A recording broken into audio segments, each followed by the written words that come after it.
কৃষ্ণ পঞ্চম অধ্যায় কৰ্ম সন্ন্যাস যোগ। আত্মজ্ঞানে জ্ঞানীৰ জ্ঞান ভৈল নাক, জ্ঞানে দীপ্তি কৰে সূৰ্যৰ যেন প্ৰকাশ। আত্মাত কৰিলে মন চিত্ত বুদ্ধি লয়, ঈশ্বৰে কৰিয়া নিষ্ঠা পৰম আশ্ৰয়। আত্মজ্ঞানে পাপ নষ্ট ভৈল জানা তাৰ, পৰম পদক পাৱে জন্ম নাহিয়াৰ। যদি বোলা কোন হেতু ভৈলায়ে তমান, হম বিষয়ত হিতু দেখয় সমান। সত্ৰ গুণ যুক্ত হেনয় ব্ৰাহ্মণ, বেদ শাস্ত্ৰ গুণ যুক্ত হবে সম্পূৰণ। গো হস্তি চাণ্ডাল যে কুকুৰ কুভক্ষে, দ্বিজ হমে জ্ঞানী হবা কুৱেকে দেখে। কৰ্মত বিষয় দেখে চাণ্ডাল ব্ৰাহ্মণ, জাতিত নিকৃষ্ট গৰু হস্তি আৰু শ্বান। তথাপিতো সম দেখে জ্ঞান অখণ্ডিত, হেহি সৰ্বজ্ঞ ইয়াতি পৰম পণ্ডিত। ব্ৰহ্ম ভাৱে হবাতো সংশয় দূৰ গৈল, সংসাৰে আচন্ত জীৱ তেন্তে মুক্ত হৈল। প্ৰিয় যদি হুৱে তাত নকৰে আহ্লাদ, যদি সুখ হুৱে তাত নকৰে বিষাদ। এ ৰাম বুলি বাহা চণ্ডাল ব্ৰাহ্মণ সম হৈ, তেবে ধৰ্ময় ধৰ্ম নৰক পাইল কৈ। অগ্নিৰস্ফুলিংগ হেন বাহিৰায় যায়, নিৰ্বাণক পাইলে যেন আখে পূৰ্ব ঠাই। আত্মাৰ স্ফুলিংগ জীৱ দেখে নানা কৰি, অজ্ঞান অবিদ্যা শক্তি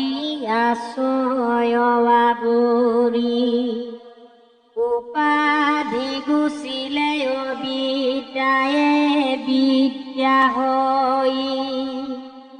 বিদ্যা ভৈলে আত্মমাত্ৰ জীৱ পাইল কৈ। যত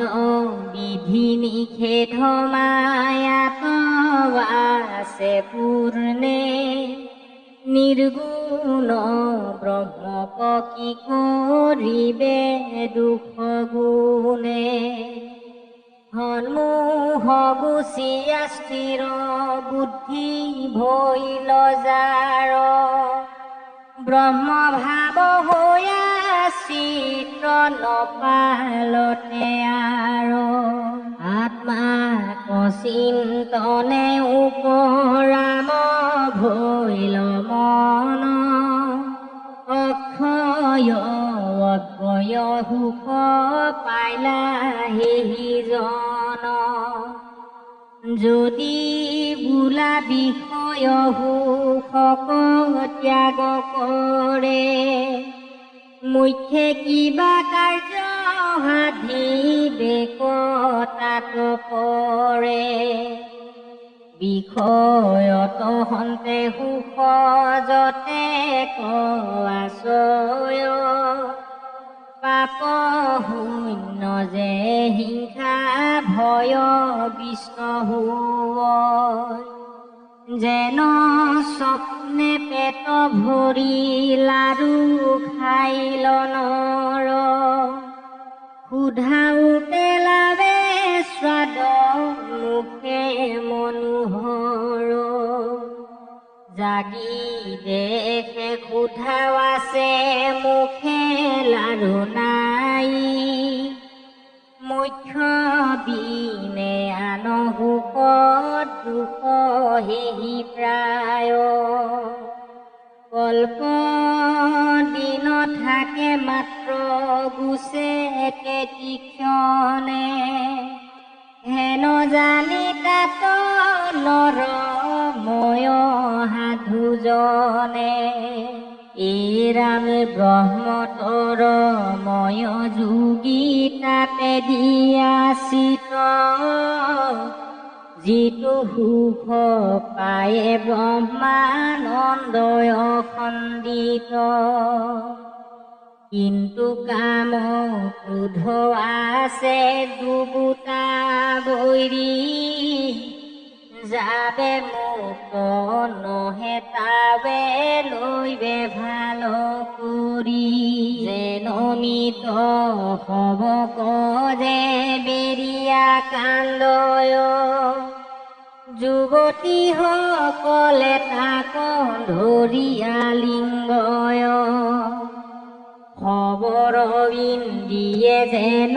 চেষ্টা নকৰয় জ্ঞানীৰ জীৱন্তে জানা হৈবে হেহি নয় হিহি মুক্ত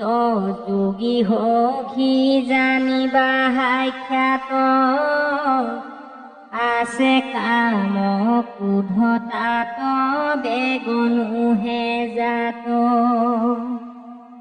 বুলিবাহা কাম ক্ৰোধ তেজি গতি পায় কিন্তু তাত হেন মত আছে অভিপ্ৰায় ৰামাগত কৰয়নতে নতি নিত্য গীত দেখিয়া নেদেখে তাক নকৰয় চিত্ত কেৱলে ৰময় যিটো আত্মা তমাতৰ হিথিত ব্ৰহ্মভূত হৈয়া মুখ্য লাভ চেদিলা সংশয় যত মনৰ দৈধ্যক সৰ্বদায়ে যোগী চিন্তি প্ৰাণীৰহিতক হেহি জ্ঞান যোগাৰ সাধন কহো যত ইন্দ্ৰিয় বিষয় যত এৰিব ব্যাহত এৰাম প্ৰাণ অপানক দুইকো কৰিব সমান নিশ্চলে ৰাখিব দুইকো ভৰ মধ্যস্থান নাখাৱৰ্গে দুয়ো বায়ু কৰিবে কগতি শূন্য মন ৰাখি ব্ৰহ্ম থাকিবে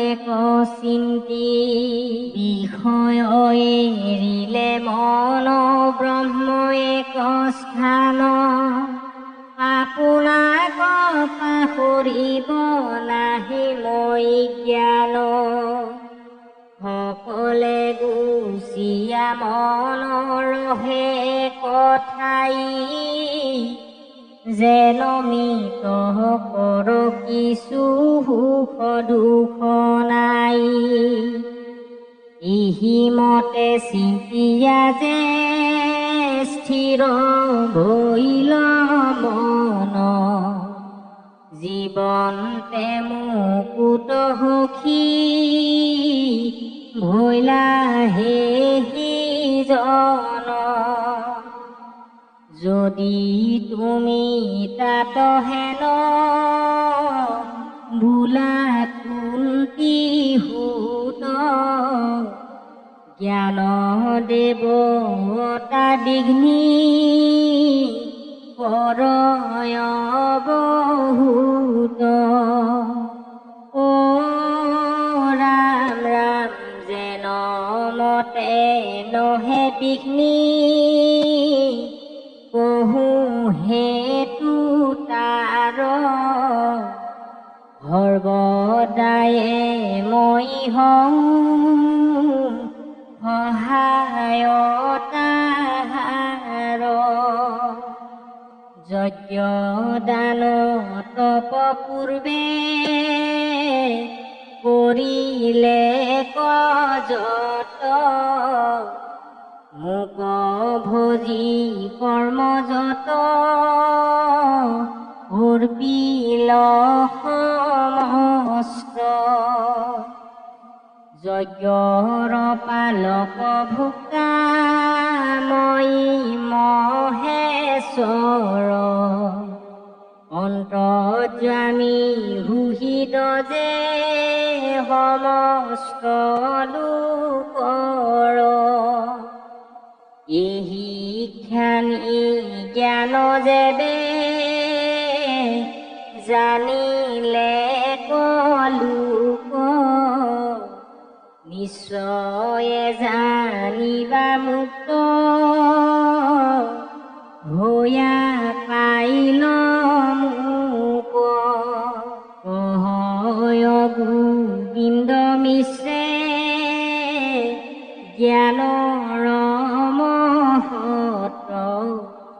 বন্ধু কৃষ্ণৰ বিন্দ চৰণত শুনিও সভাসদ দেখা বিদ্যমান কৃষ্ণ সম প্ৰিয় গুৰু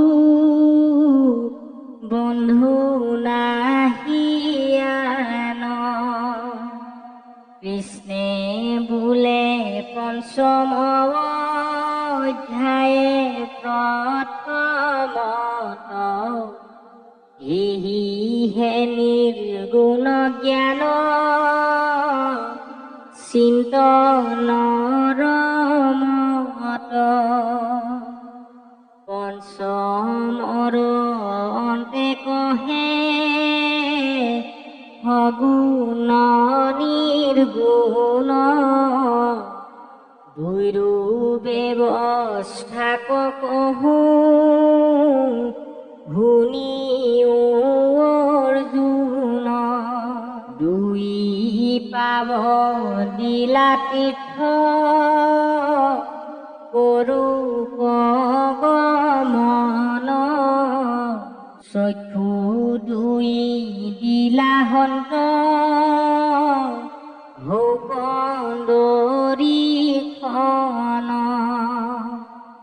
নাখা দিলা তুলসীৰ ঘ্ৰাণ লৈবা পুন কৰ্ণ দুই দিলা তান শুনে নাম গুণ হস্ত দুই দিলা কৃষ্ণে কৰ্মে প্ৰৱৰ্তুক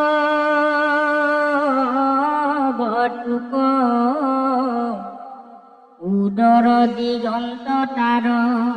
প্ৰসাদ ভুঞ্জুক হীৰগুট দিলা তান আনন্দিত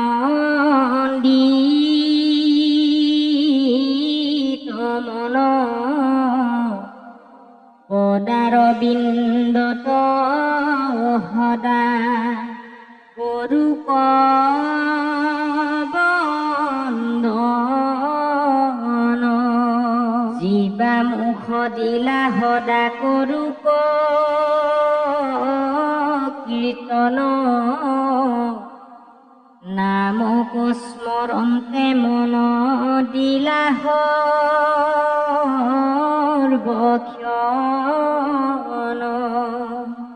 ৰাম বুদ্ধিক দিলন্ত কৃষ্ণ ৰূপক চিন্তুক চিত্তক দিলন্ত কৃষ্ণ অচলে ৰূপ অহংকাৰ সহিতে দিলন্ত অভিমান ঈশ্বৰ কৃষ্ণৰ মই ভীত হৈ জ্ঞান ৰাম হবাদু আশ্ৰয় ইটো আছে দে হাগুতি কৃষ্ণৰ সেৱক পদ ধূলি লৈ গলুটি ৰামেতেক প্ৰকাৰে কৃষ্ণ দিয়াছে সাক্ষাৎ এতেক কৃপায়ানৰে কৰে আত্মঘাত কহয় গোবিন্দ মিশ্ৰ শুনাহ ভাষদ হৰি ভকতিষে জান পৰম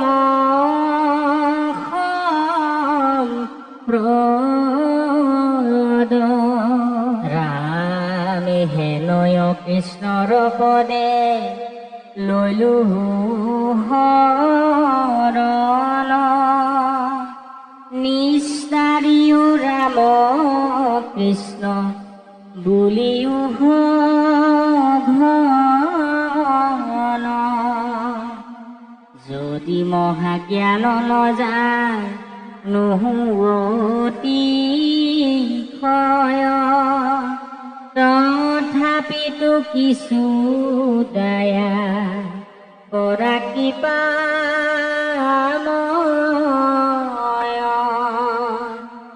চাৰিও যুগৰ ধৰ্ম কৃষ্ণ নাম সাৰ ৰাম নাম গায়া সুখে তুৰিও সংসাৰ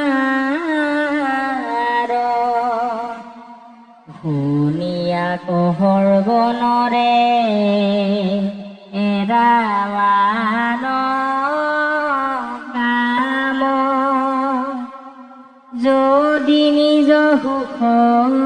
বাঞ্ছা বোলা ৰাম ৰাম কৃষ্ণ হৰি ৰাম